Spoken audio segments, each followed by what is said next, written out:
Grab a coffee or tea, mineral water, sparkling water, your favorite beverage of choice. What is your fasting fuel today? As we float off into space. It's fasting space in space. So nice to have you here with me.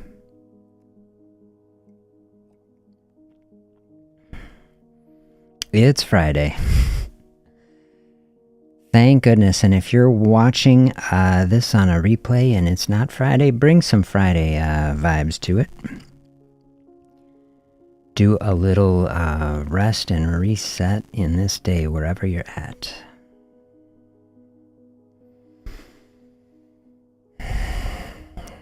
Fasting space. This is what I wanted to think about today. I was doing a little thinking about space junk.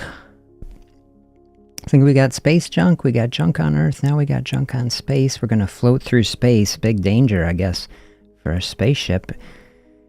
You know, it's going to, if it hits something, damage it, be very dangerous. What we need is a system to clean it up. Thinking about, okay, let's say we're on this spaceship. Here we are, a fasting spaceship, heading off into deep space. Look, we're going like, I don't know, warp speed. The stars are flying by. It'd be a very long voyage. So here's a metaphor for our health experience. Long voyage. Think about the type of recycling systems you would need. You know, you can't just stop off for more stuff. You know, if we were using everything up, you know, it seems like we'd need regenerative systems. This is what the autophagy space is in the body. The most incredible fasting process. Body activates cellular recycling cleanup. Take the old, chop it up, back into fundamentals, build it back new. That's amazing. We could use that on a deep space voyage. Take the space junk, like if we could, recycle it and use it. I was thinking about this, like, think of, isn't the Earth like this? You know, the Earth is like this, is flying through space. It's like a giant spaceship with the most advanced built-in recycling system. Everything a cycle, it regenerates itself as it travels on through space. We got a little mirroring of that in the body as we are moving through the world. So, world moving through space, body moving through the world. We got recycling systems. Fasting space, just openness, where we can activate some of this stuff. Nothing required other than nothing. You gotta have nothing in order to get to a fasting space. No food coming in, period of time. Open it up, body will naturally respond. Turn on the autophagy pathways.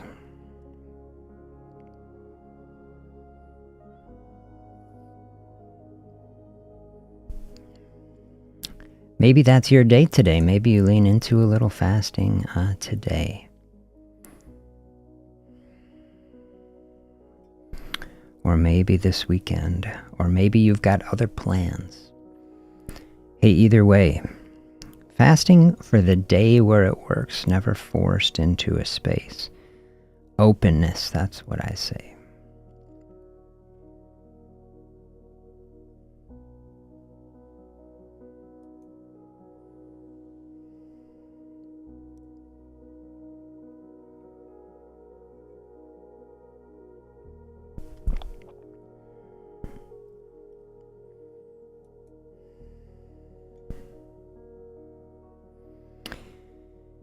Clean up the cellular structure, like cleaning up. If we're on a deep space voyage, you probably got to have some cleaning sessions. You know, we're making it up, but got to keep the metabolic engine running in the body. Got to keep our engines running. It's like a little tune-up, fasting space, like a tune-up for the metabolism. reflecting a little bit on the talk I gave at the beginning of the week. I was so happy to go back and read that inner fast study again and just find that part again. I had forgotten about it, that they measured resting metabolic rate in everybody.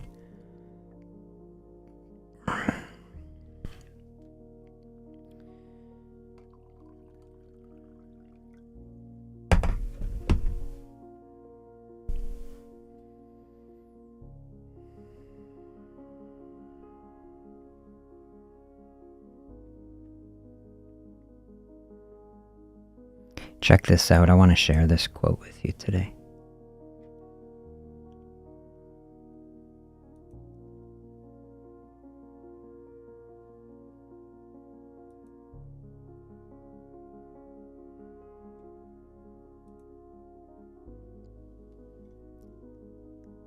There is a hidden sweetness in the stomach's emptiness. We are lutes, no more, no less. If the sound box is stuffed full of anything, no music comes. From Rumi.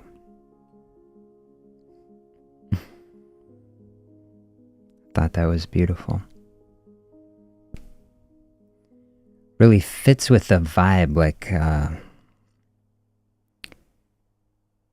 fasting space, our health path, the journey that we're walking, trying to head forward in health, is like a creative expression. I love the sessions we do out of The Creative Act and Dear Artist. Got a couple other books. If the well ever runs dry on those, I found a couple more too of just artistic expression. And this is like it here, Rumi giving us really that connection. Fasting is music. Fasting is a process to let the music flow through the body. Isn't it beautiful? This is such a thoughtful way to think about it too. You think about society and the way fasting space can often be characterized, that it's a deprivation, that it is only unpleasant. Start to practice fasting. I hope that what you see is that you can learn to do it, that you can build a relationship with it, and that it can come to feel pleasant, even a hint of sweetness in it. I feel that.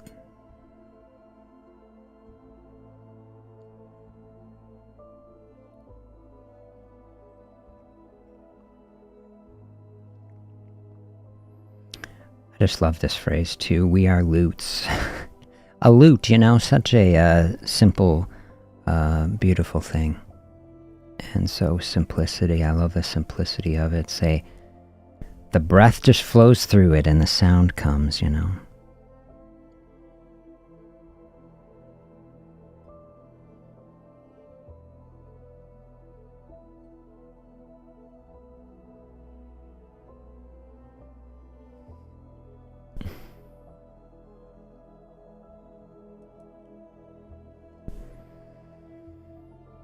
Where is your energy at today? Let me know. How are you doing? I've got a poll up. I put a poll on the post section. Feel free to head to that. I started a few different talks. I give people a vote on which I'll do them all. I'm sure I'll do them all. But the things that are rolling around in my mind, I've been rolling around for quite a while the role of fasting in cancer prevention, and I've read a lot of studies on it and doing a lot of thinking about it.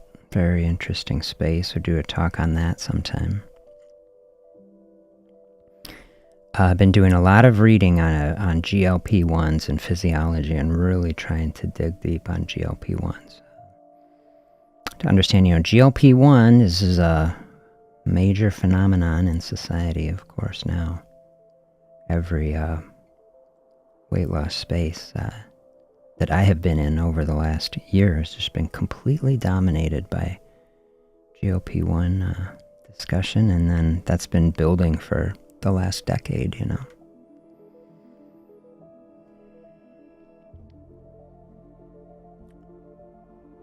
I'll be doing a talk on that sometime. And then there is a literature on fasting-induced overconsumption that, especially for some people, you do some fasting and it can stimulate compensatory overeating. And I've wanted to dive deeper into that, and I think there's a spectrum on that. I know we've had a vote for each of these so far, for the cancer one and this one. Everything I want on our channel, our experience here, grounded. Here's the opposite of grounded today, flying through space. We're not too grounded today, but we'll stay grounded even on our high-flying journey here.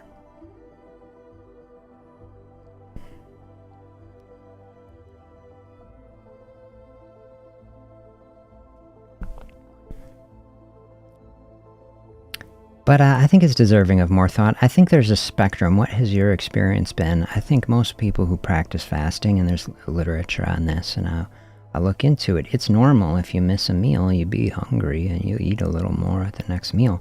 Most people experience something like that. And of course there's a spectrum, and so that's a space that I spend a lot of time actually sinking in with people in person. It's like, what does it look like coming out of a fasting space, and what does that next meal look like, and how are you interacting with that? We think a lot about going into fasting, but like coming out of it, and I want to dive in and review that. It's been a couple years since I really did a literature review on that.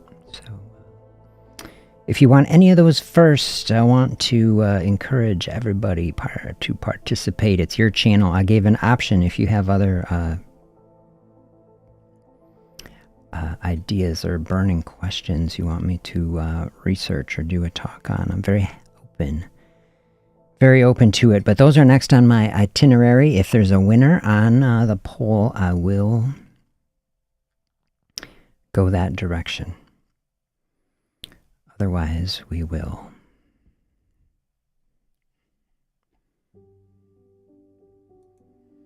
Yeah, hey, thanks for sharing that. You know, is a really good thing to be aware of, and this is why I really encourage people just really to know yourself and your situation. Fasting never forced. It's not a comparison to anyone else, and this sort of space, I think, is really good. You can undo a lot of progress in fasting if it triggers some sort of overeating space. And so I really do want people to stay away from that, especially if you find it, unpleasant. You say, we're only trying to make life better, try to find something helpful. And so I've found people, who are in a more of a hype fasting space, who feel, compelled or pushed in some fashion to push things further than they are able to really comfortably tolerate. So I don't want anybody to be experiencing that. To me, it's a sort of space that you can work with. It's the sort of thing that can change over time, but it's also the type of thing that doesn't have to change. Like sometimes it just depends on where someone's mindset is, Something that you can work on. It's something that maybe as you build some familiarity with that, might be over a longer time frame. We're in a very instant culture. We say, I want this problem solved yesterday. And something as complex and deep as our relationship with food and how we experience that, sometimes those things change on a little longer time frame than we want. And so fasting space, the idea of it to me, nothing rushed, nothing forced. And just to be able to sit in a space, like bring awareness to it. I love that you have awareness of that.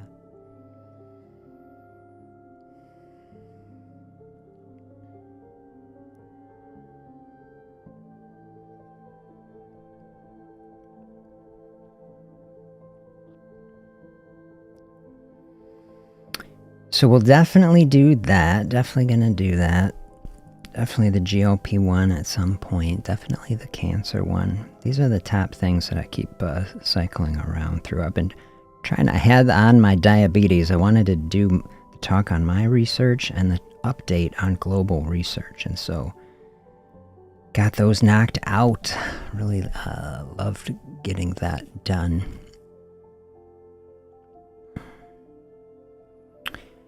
And then we will hit these next. I tell you, I'm reflecting. I asked, oh, how is everybody's energy today? I think my energy, I'm in an ultra chill. Some days I'm like really pepped up. But today, ultra chill. Floating through space, feeling pretty good to me.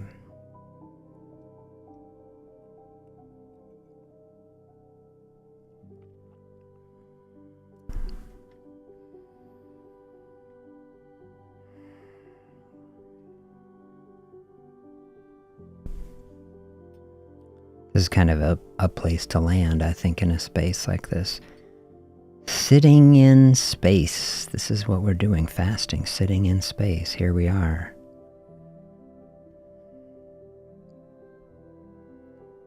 Society not too okay, sitting in an empty space. What is that quote? There's a quote that is Pascal. Is it Pascal? Most of man's problems come from their inability to sit alone in a room for half an hour. People always got to be doing. Can't take time to sit, to be, to breathe. Here's a space for us to do it. This is feeling good to me. Have you had a stressful week? I have had a stressful week. This is a good space. Take a breath, reset for mind and body, heading into the weekend. I don't know what your weekend is like. Hopefully you're able to find some space in it. Find a space in the midst of whatever you're dealing with, just to be a little bit. Maybe that's just now.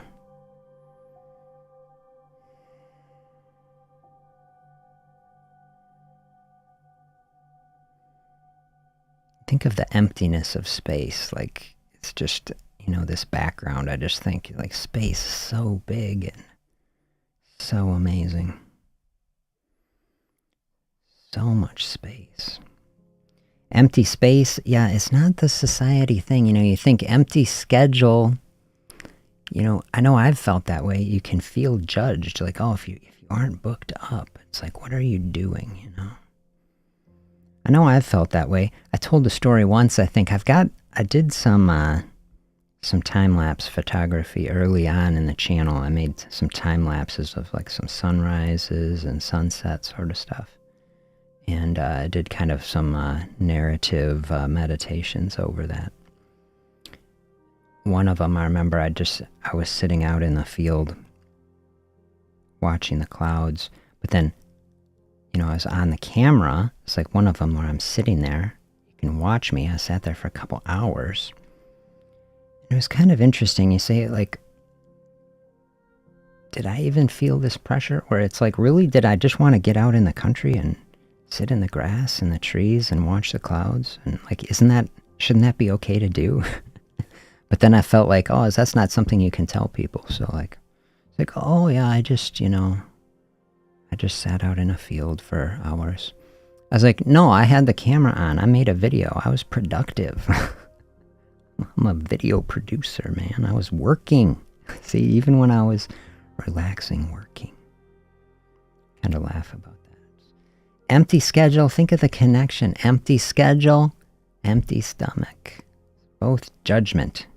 Empty room, nothing to do, boredom, space. Gotta fill it with something. Always fill it with something. Isn't that society?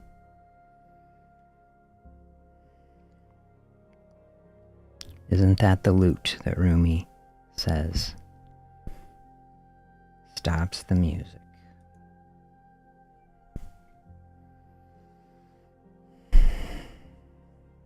Let's find some of this hidden sweetness today. That's what I want to do. Fasting space here. Oop.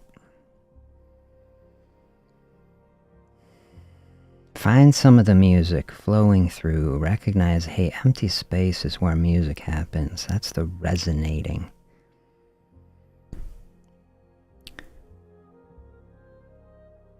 If it's resonating for you, is it resonating? Fasting space.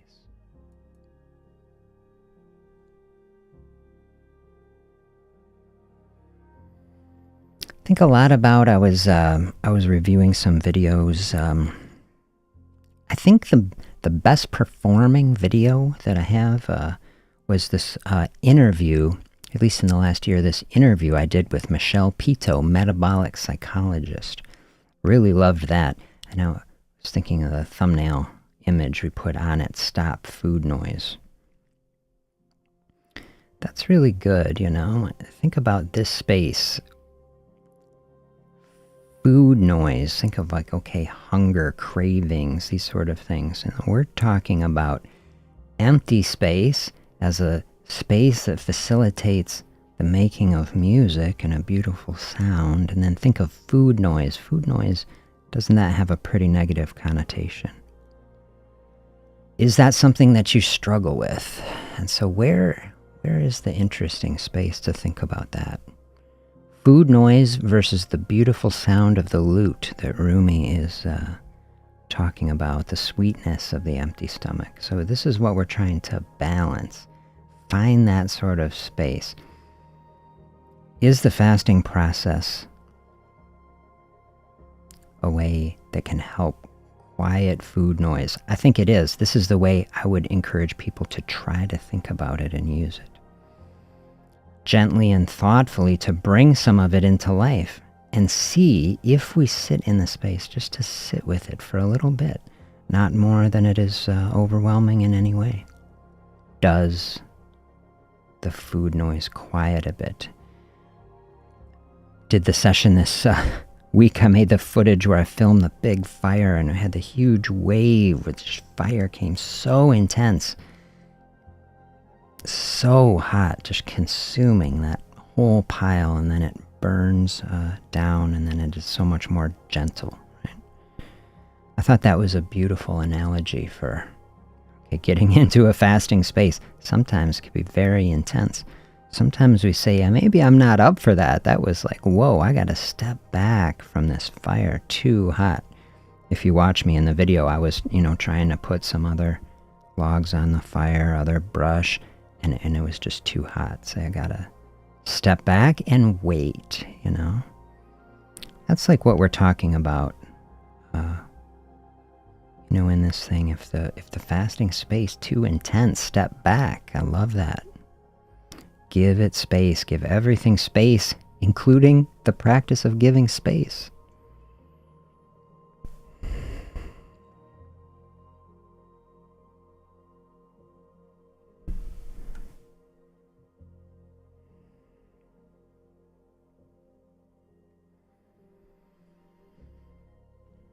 I loved that session. I love a fire. Having a fire, clearing up some brush, one of my favorite things to do. Having a fire that is not so big as that one also is nice. I got water around and the rake, and it's a big managing it. Sometimes a nice, small, manageable fire, just sit around a couple logs, more peaceful than that giant brush fire, but I like doing that too. But I really loved the idea from that passage we read during that it's our freedom fire, our freedom from fear, and that we can take things that we are afraid of, the things that are weighing us down, and we can throw them on that fire and burn it up. I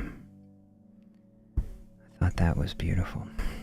The thing I was thinking about in this session as I was doing my little musings yesterday, saying, well, what will I talk about floating through space, was the idea,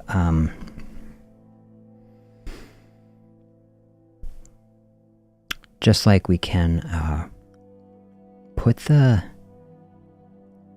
stress, the struggle, the fears, the regrets, all of these things, we can put them on the fire.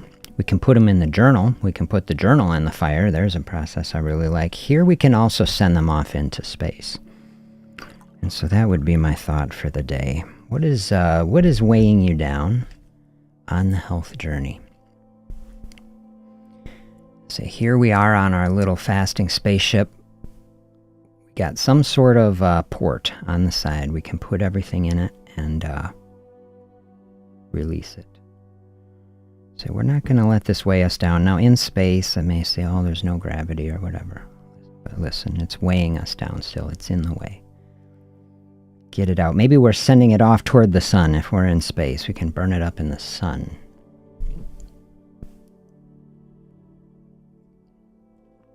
That's a nice thought.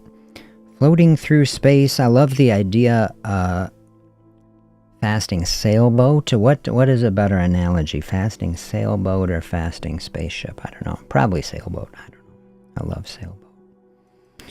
Catching the wind. I saw once there's a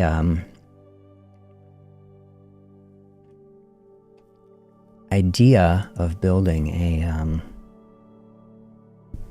like a spaceship that's like a sail spaceship, but instead of using wind, it uses light, and they make this tiny, thin, I don't know what you would call it, sail, but it's like miles. It's like it expands out, and so you got this square mile sail, maybe on each side of this thing.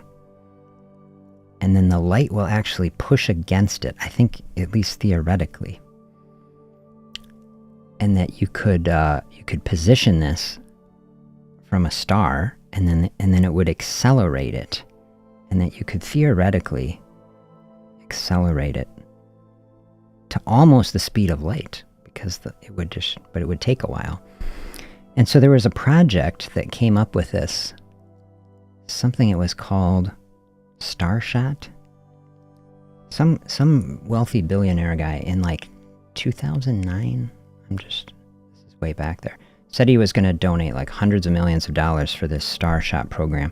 And they were going to take nuclear power plants and build these giant lasers. And they were going to shoot the solar spaceships with these lasers that would accelerate them faster. And they were going to send these sail spaceships out into the universe. But he never ended up giving the money, and they never did it. But that's fascinating. So maybe we can merge our analogies. I'd like to say, let fasting do the work. And that's the idea with a fasting sailboat. Like on the sailboat, every sailboat these days have a little gas motor at the back. But the real idea is like just the wind is doing the work. The wind is flowing anyway. And so like the boat's just catching the wind. Maybe we can do that in space too, with our solar sail, catching the cosmic wind. It's like let fasting do the work. The metabolism is running in the body. That's like the wind is just blowing. This solar wind is blowing throughout the universe. Here we are with it. We're catching the wave. This is what fasting is. We don't have to run the little outboard motor on the back of the sailboat when we've got the wind in our sails. And we don't need some warp drive. Might be nice if we got a laser beam empowered sail ship. I like the concept though. Let the body just sink into the natural cycle and the flow. And let the body and the mind cycle into the natural flow of things.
I'm just sitting here thinking about,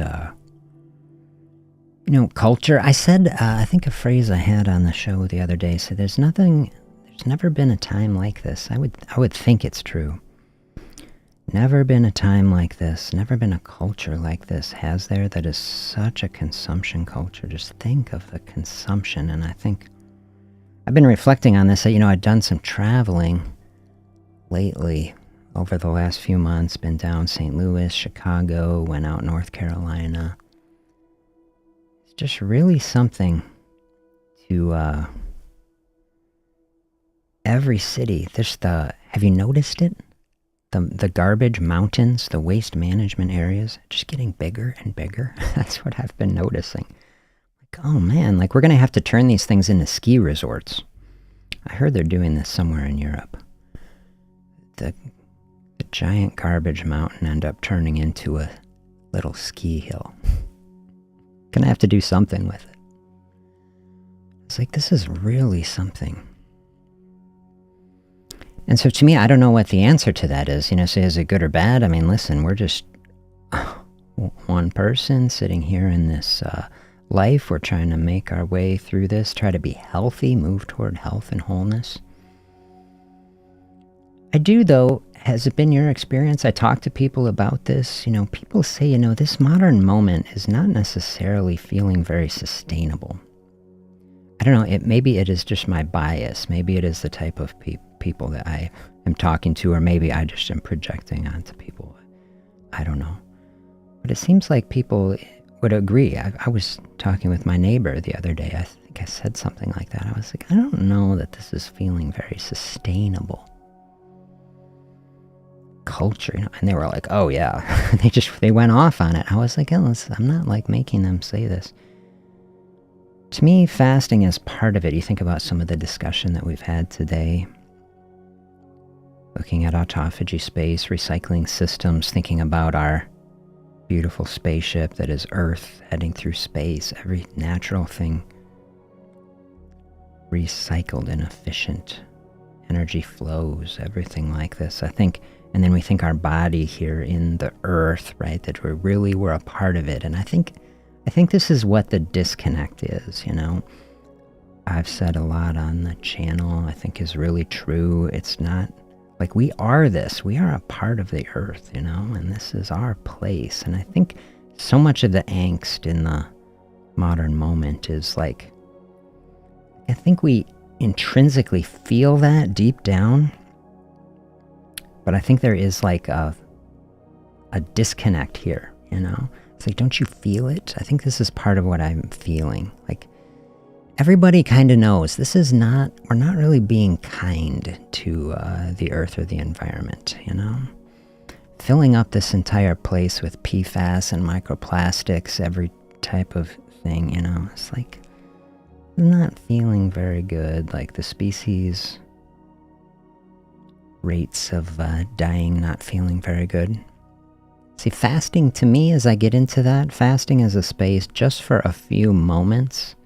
It's trying to pull back. I think that's why I like this space thing. I've got this other scene where I zoom out and we watch the earth spinning around.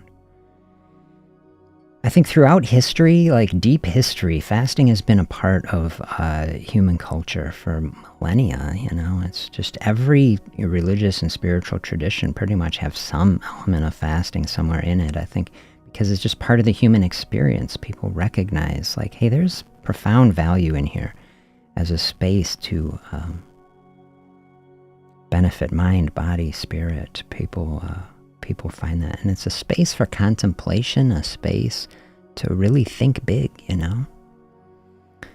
So as I'm thinking some of this, heavy thoughts, do you ever have this? I don't know, heavy thoughts about the modern moment. Fasting space is a space just for this moment, to me, we're stepping out of it for a little bit, Like this is the analogy that I like, floating out in space a little bit. We're getting out into space, at least in the mind, And then we're bringing space into the body. Space to open up instead of feeling overwhelmed by it. I think we can feel overwhelmed. I do. I can feel overwhelmed. I pretty much try to cut off every piece of news. I used to be a total news junkie. I mean, I can't believe it. Every day, you know, I would be checking the news in between patients. Why? You know, but now I pretty much have it almost entirely cut off. Try to not be overwhelmed. Try to keep the mindset, protect it, guard it, you know. It's very difficult. I found it a positive, calm, centered mindset, very hard to find and maintain. That's been my personal experience. The way that I have done it is to cut out almost all news. And then, okay, just the big things come. People gonna tell you, oh, did you hear what certain person said? You're gonna still hear it, but don't seek it out. And then just try to guard and protect that mindset. To me, fasting space, like super guarded mindset, you know? I really love the session we did back in the fall on squash, you know? Simple squash, thick skin protects that valuable nutrition inside of it, you know? I love that. Fasting be like a thick skin, a protection of health. You think, how valuable is the body? How valuable is the health of the body? It's just ultimately valuable. It's far more valuable than money. What good is money if you are not healthy, you know? And so fasting is like a force field. I like that. Here we're on our spaceship, you know. Maybe this spaceship has a force field, like Star Trek. Like when we put up our fasting force field, it's like, at least for this period of time, nothing is getting in here, you know? No pollutants getting in. Autophagy space running, cleansing protocols happening, body going through, say, DNA repair enzymes activating, you know, try to stop the mutations. That's where I'm going to go in the fasting and cancer prevention talk, you know? There's multiple ways to say you put up that force field and body's like, okay, what do we do now? You know, people don't realize how much work the body does. When we eat something, you know, we just eat something and then we go on. We're like, okay, we're done. Like we did the work. We chewed it up. It's chewed up. Like, no, you just committed your body to basically 12 hours of work to take that stuff that you ate, break it into literally like atoms, bring it into the body, sterilize it, organize it, get it where it needs to go. It's an incredible process. The data I've seen is that about 30% of the energy we get from food just powers digestion. Crazy. So all of a sudden you take that 30% energy, you take that off. Body's like, all right, what do we do now? It's like go into cancer, seek, and destroy mode, you know? It's like force fields up. We can like, nothing coming in. Don't have to worry so much. Now we can clean house. Now we can get some really good work done. So fasting to me, step out a little bit. Step out of the flow, right? So like, do you hear this voice from culture? Do you feel the pressure of it? Just consuming. And then fasting is like a different voice. This is like a different wind blowing through, saying you're good, you know? Like you're good here.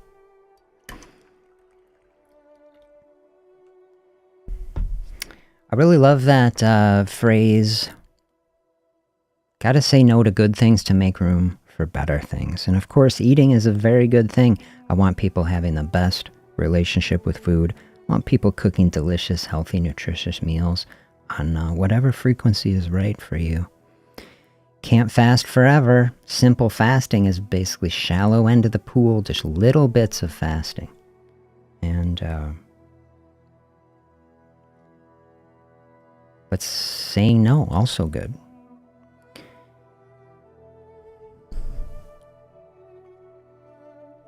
For a period of time. And there's no one-size-fits-all plan for it. I wish there was. It would certainly be easier, but no one-size-fits-all plan. People with so many different experiences, you know?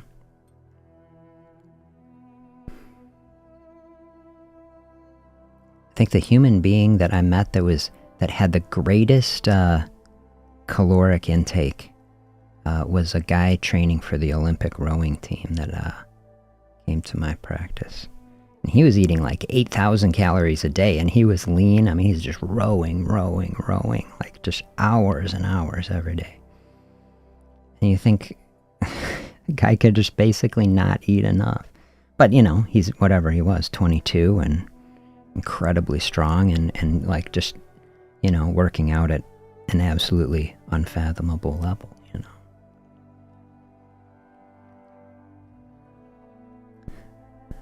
Really fascinating just to think about the vast differences. We can dial way down on the other side. I'm certainly very interested in this other side. When we get on the other side of the equation, someone trying to lose weight, it's like, okay, well, 8,000, like way at the top. Like now we're way down here and say, man, I'm getting 800 calories in. And then we're trying to figure out like, well, how does this interact? Because as we get down on the other end of the curve, some like really interesting things can start to happen. And this is one of the things that I think, why I think fasting space is so profound, is like our entire culture, the entire, you know, dieting landscape is a mindset of calorie restriction without fasting. And fasting in many, at least historically, we went through standard of care guidelines in the talk that increasingly the guidelines and the research and the literature is showing, like what has been obvious, you know, to me and many people who have looked at it, is that actually this is a process that can bring great health to people. But, you know, this modern moment, I think it's been hard. Like we're saying, we're in this consumption culture. The whole mindset, like fasting is very countercultural to this moment, you know. You're saying, well, it can feel threatening or challenging, I think, to people. You say, you mean like we don't have to be doing this, like not consuming all the time? Like I think it can bring in a certain amount of like, people feel like, oh, someone is doing this, that means like I could be doing it. People feel like, you know, there can be, you know, weird social elements like that, you know. Certainly people feel that in families. I see that somebody starts coming into a fasting space and other family member feel, you know, pressured into it, like they're being judged if they're not doing it. I try to help people unwind, take the pressure off all these things, because like all of our relationships, you know, food is in relationships and connection, and so many people struggling with health and weight and things, and it can get really loaded, can't it?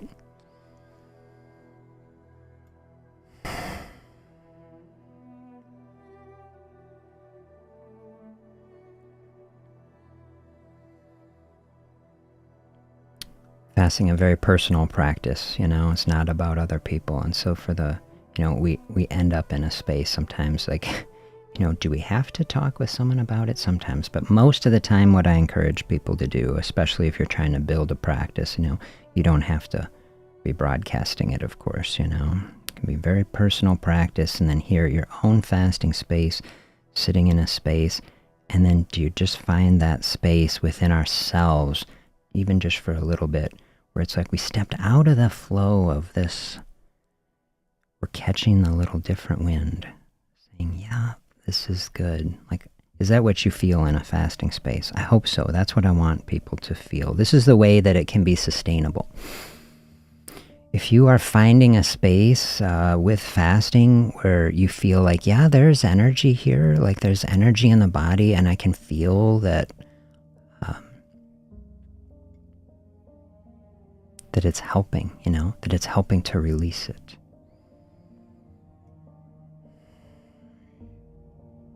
Sometimes, like, you know, I don't know, you say, what does it feel like? Can you feel the autophagy effect? I don't know if I, you know, project it in my own experience just because I know it's happening or what it is, but I think a helpful, at least something that I've found helpful, is to reframe the hunger experience. Like we've said, you flow into a fasting space. There's like a wave, like that fire that we watched. Say, oh, it's intense, and then it burns down. Or you say the wave crests on the shore, and then it recedes. And in that receding space where the fire has died down, where the ocean is calm again,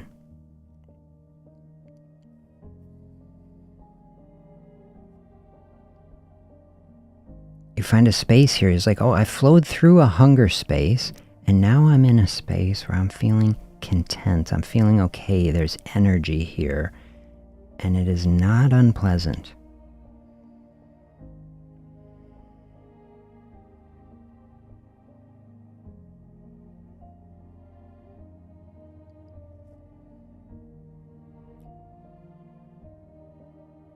Reframe that hunger experience. Have you had that experience to say, okay, I was hungry. I went through a space like that. We got there and then it was comfortable again. Reframing the hunger experience away from something negative and realize this is what it feels like to turn on autophagy systems. I have found that helpful. I think it's an accurate way. Like, I don't think we're actually feeling a cellular process, but as far as a practice, like, to make it like, do you want cellular recycling systems happening? Like, do you like this analogy of the force field on our fasting spaceship, right? You say, yeah, I want to turn that on, I see that there's value there. I don't exactly like, culture not exactly going in a healthy direction. We say, yeah, pushing back a bit on that does feel pretty good, conceptually, at least, and say, what is the feeling? What does it feel like to actually activate that?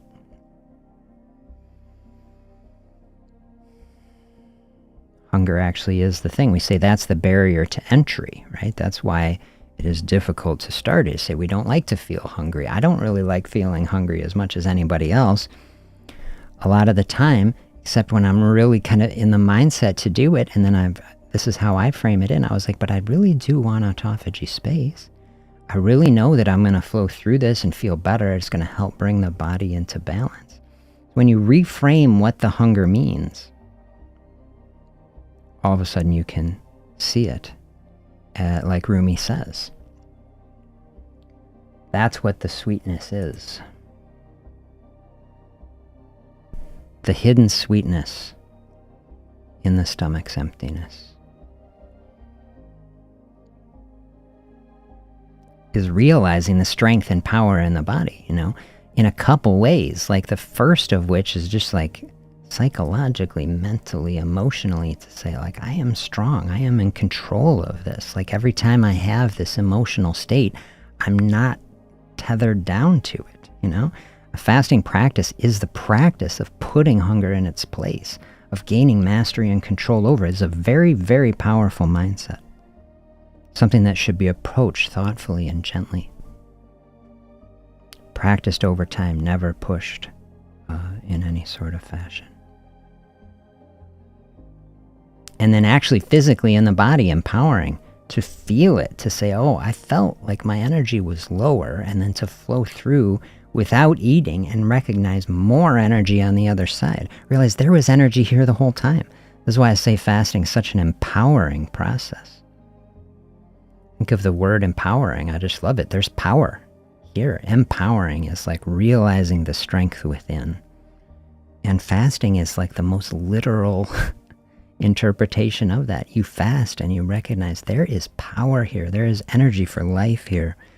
I am not so dependent on the external, at least for a period of time. That's why one of these, was it 2 weeks ago or just this week? Talking about our fasting bubble, we got this little protected space that we're creating for ourselves, and we realize there is energy and strength and thoughtfulness in it, hidden sweetness.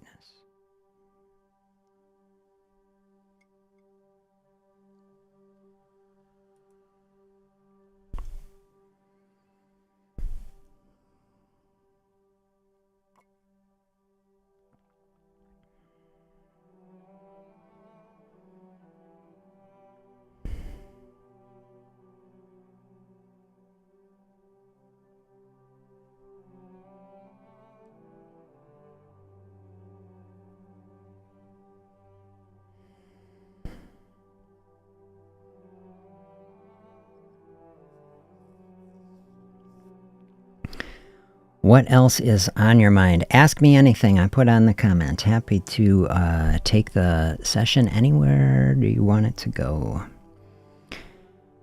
Happy also to just let the session breathe a bit. Listen to some beautiful ambient tones floating along in the background. I don't know where your energy is at. My energy is pretty, it's just pretty mellow, you know? Pretty mellow. I'm drinking a chamomile tea today, which is maybe part of it.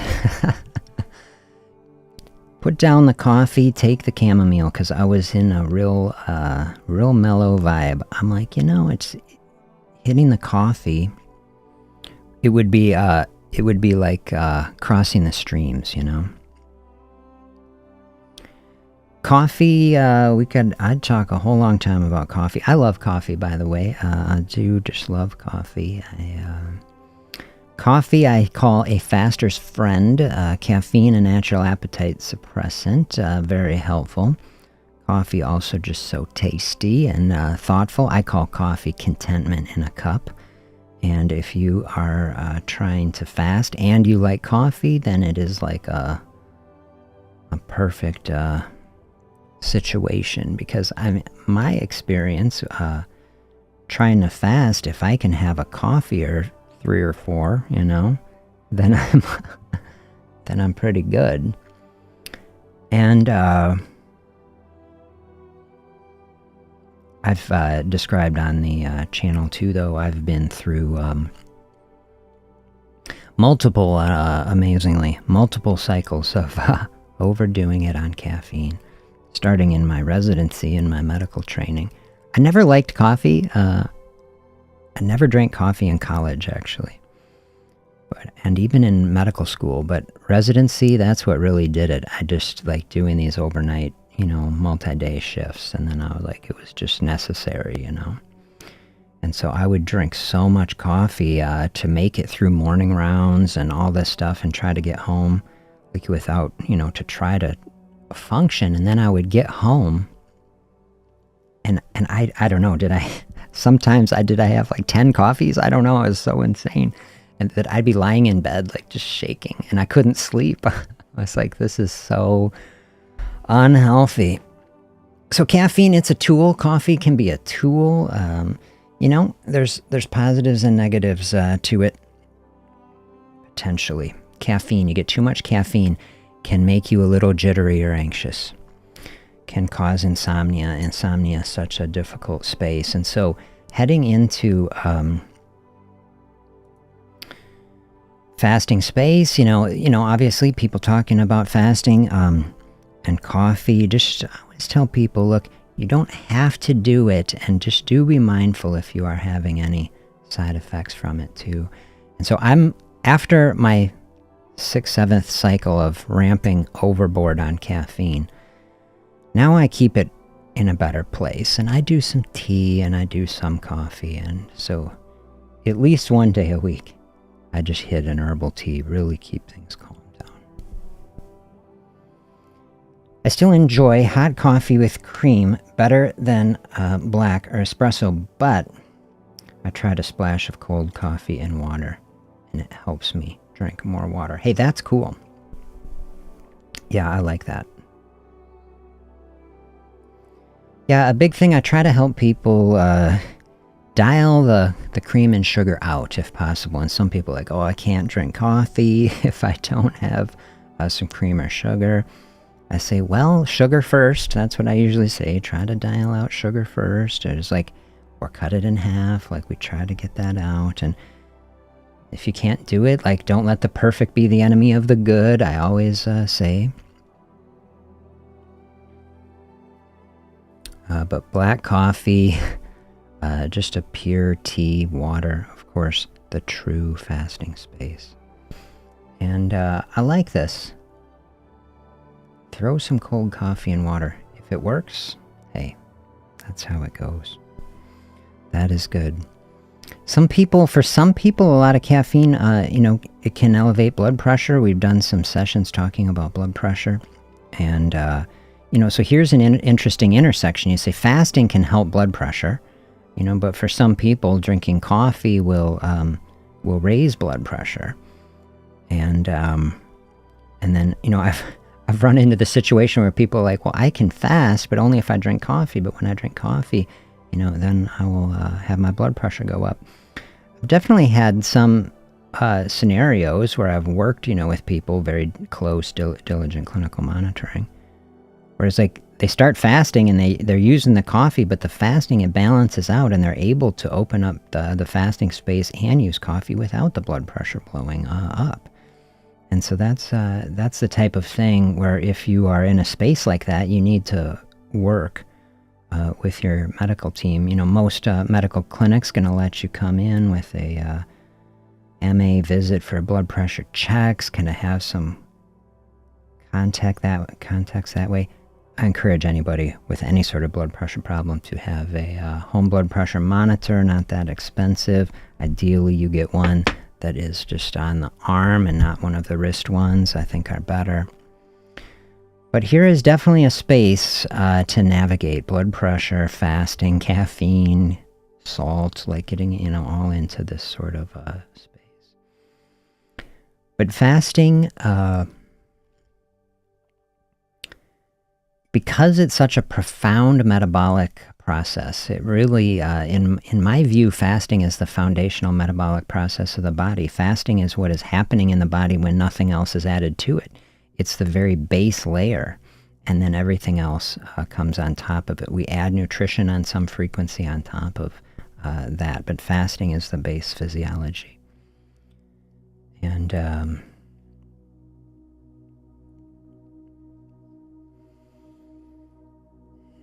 sometimes people have said to me, like, why, like, it sounds like what people who are talking about fasting are saying is like a panacea, right? This is where hype can come to it, which is something that I am not at all in favor of. Say, oh, you're sitting here and say fasting helps you lose weight, fasting helps blood sugar, blood pressure, digestion, on and on. It's because it is so intrinsic to the body. It's because it's at the foundational level, and this is why I think it's profound. And so this is what I want to do. This is why I'm here doing this, is to sit in a very calm and not hyped way and say, like, let's just like look at the reality of it. Like, we have a practice that is, base layer of metabolism. It is very profound. It has been under and unappreciated in society, and we should really be thoughtful. I think fasting is exactly what our society needs. It's like one part of it, Right in this moment, fasting is here for us, right in the midst of all the metabolic dysfunction that we are having. We can fast, It's like, what can we do? Like, we can do nothing, What a crazy concept, Like, just stop. Like, say, we don't like the way we're going, culture, not healthy, we're not going in a good... Wait, what if we just stopped? Like, literally stop. That's fasting. Let's fast a bit. What is the best way to start fasting? Reduce food a few days or more before a fast, or just start the fast? I don't think there's a right or wrong answer to this. I think this is a highly personal thing, and it just depends on what you are intending to do as far as fasting too, Starting a fast, much less important in this regard than how you end it, especially if you're doing longer fasting. And this is something that I'm not encouraging people to do a lot. It is an incredible experience. I have done extended fasting twice in my life. I'm happy to talk about it. I fasted for 7 days twice. Incredible experience. It is a profound and incredible experience. Very difficult thing to do was for me, especially at certain points, Coming out of extended fasting, you want to come out of it slowly and gently, and especially as you head into longer fasting, there's things like refeeding syndrome and things like this, where it's like you really want to ease into it. But a fast, especially if it is a shorter thing, 1 or 2 days, or even shorter than that, you can start it at any point. If you had a big meal, is it going to carry you further through the fast? Probably, So having a big meal and then starting a fast, not a problem, not a big deal. If you took a few days of lighter eating and then went fasting, also that is totally fine. So probably there are different times when each of these things would feel like the right thing to do. I think a lot of a holiday, holiday might be a time people naturally have a big meal, and it's like then just opening up some fasting space after that and just balance that out, totally fine.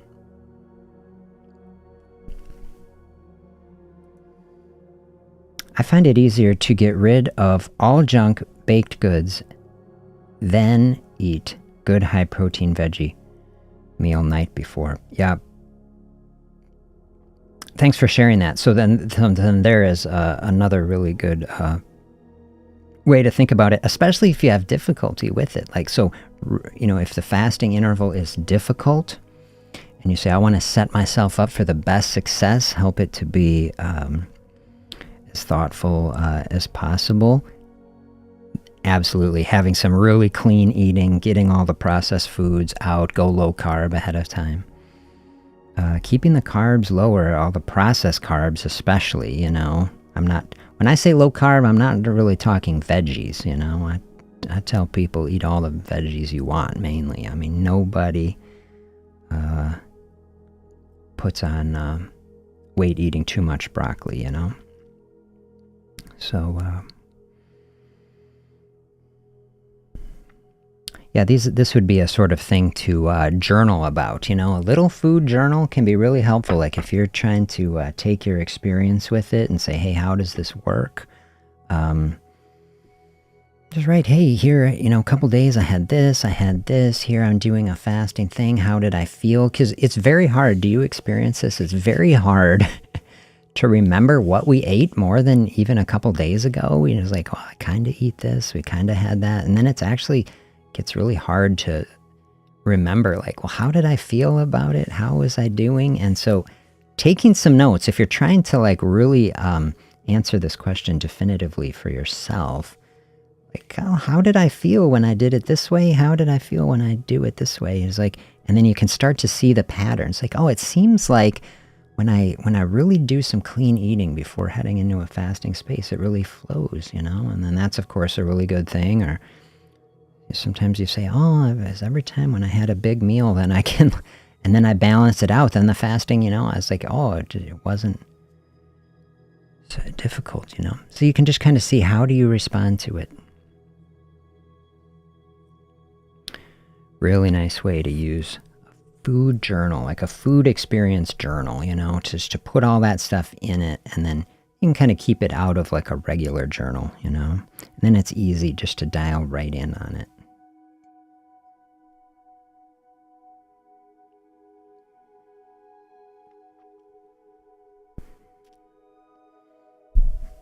I was doing some pricing out of making some custom made simple fasting journals. Let me know if you would like one.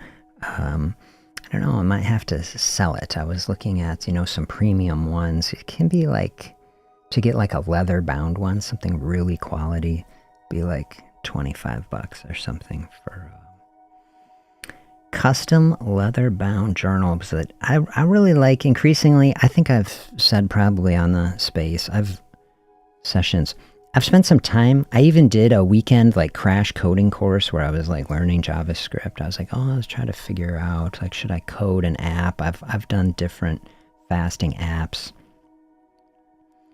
and I thought, oh, I should make my own simple fasting app. And then I've met with different app developers, but increasingly I'm just not so keen on it, and I'm much more keen on a journal than an app. And I was like, I like that we can connect on sessions like this, use technology to our great advantage. But I just so much love the journal. I was like, I think I might maybe invest more in the journal. This is a mindset. Like when we think about the mindset that we have gone through in this session about saying no to things and flowing through, finding a thoughtful space in the middle of this cultural moment. It's like we want to avail ourselves. I'm trying to do it. I mean, for goodness sake, look at the goofy picture I made for this session of me in a spacesuit. I tapped into an AI thing to do that. Some natural gas plant somewhere, spun an extra couple rounds to do that, So is it worth it or not? But but see, this is the thing. Writing versus typing, better to there's something about it. It's a more human movement. And I know I find it, if I journal by typing into a Word document versus taking a nice pen where the ink just flows out of it and write it on an actual high quality paper, and it's a more thoughtful, mindful perspective. And this is my experience of what we really need to do in a health space. So say it's very difficult to be healthy in the modern world, in this modern moment. And we have a lot of cards stacked against us. So you have to be very thoughtful. We have to have a strong and powerful mindset in order to do that. So how do you build a strong and powerful mindset? We need to avail ourselves of every opportunity to do it. And see what your experience is. Do you actually find that when you actually write into a journal that it helps you develop that? I know I really have. I've told a story in the past that it took years of people telling me, "Oh, you should really start a journal. It's so good." And I would go to a therapist and say, "Oh, do you journal? It's so good." I don't know why I never would do it. I collected journals. People gave me journals. My wife gave me journals. I could get a stack of journals. Finally, I started writing. One day, the first thing I wrote in my first journal, I just wrote, "I have no idea what to write." That was because I didn't. But I tell people that's great. That's a great way to start. If you haven't started writing in a journal, just you can write anything into it. There's nobody else going to read it. You say, "I don't want to write in a journal." Just write that out. "I don't want to do this. This seems pointless." Just break the ice. I did a couple days like that, and then, but to just start the habit. I'm a person, I write in a journal every day. At least one sentence is coming out. First days I write, "I don't like this. This is a waste of my time." That's how it feels. And then whatever it was, I'd go back and look. But, then day 4, day 5, whatever it was, then it started, coming out. And then I just wrote pages and pages,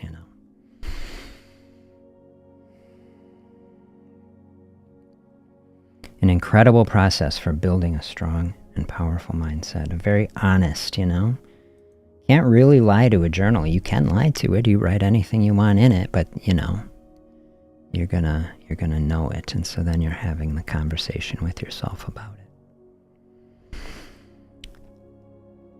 Process of moving toward health, we say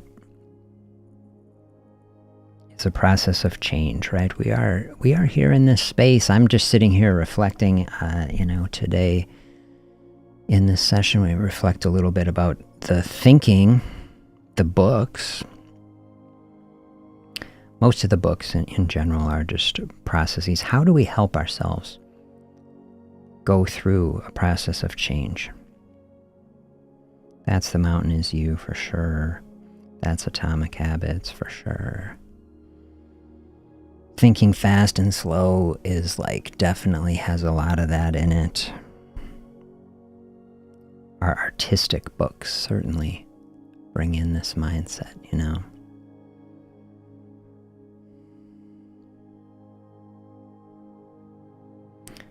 Take a lot of grace and compassion with ourselves to change in a way that is sustainable. This is the only thing I want. This is why I always tell people nothing ever forced.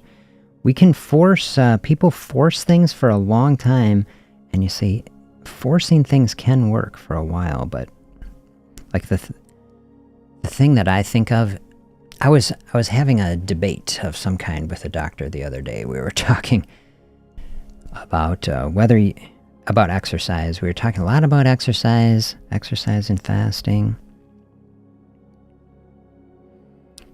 Of course, each of these things are so good, but we're just reflecting on, okay, if you are just 100% exercise, we're saying like most people's experience is like that they don't have success when we're just going 100% exercise, but maybe it can if you're really dialed in. If you're really dialed in for a while. See, we're going extreme exercise. I've certainly run into this in clinical practice. People who are just, get into a real intense space with it. And you say, okay, this can work until the injury happens, And that's the thing. This is why I try to help people dial in the diet first and then add exercise on top of it. If we're going 100 miles an hour exercise and we haven't dialed in a fasting space, a healthy eating space, and the injury happens, okay, then things I've seen really spiral for people. That help us take the pressure off. I see so many people. I want people active. I try to tell lots of stories on the channel. Exercise that I do. I'm a big exerciser. Love it. It's my favorite thing. Biking and running and everything. But no pressure. I want exercise for people to be a joyful expression, just like I want fasting to be a joyful expression. All of health. This is the thing. This is the artistic process, a joyful expression. A way of being in the world. This has felt like a really nice space. Thank you for being here. Thank you for the discussion and the thoughts. I hope you have a beautiful day, beautiful weekend. And I will look forward to connecting with you again next week. Be well, everybody.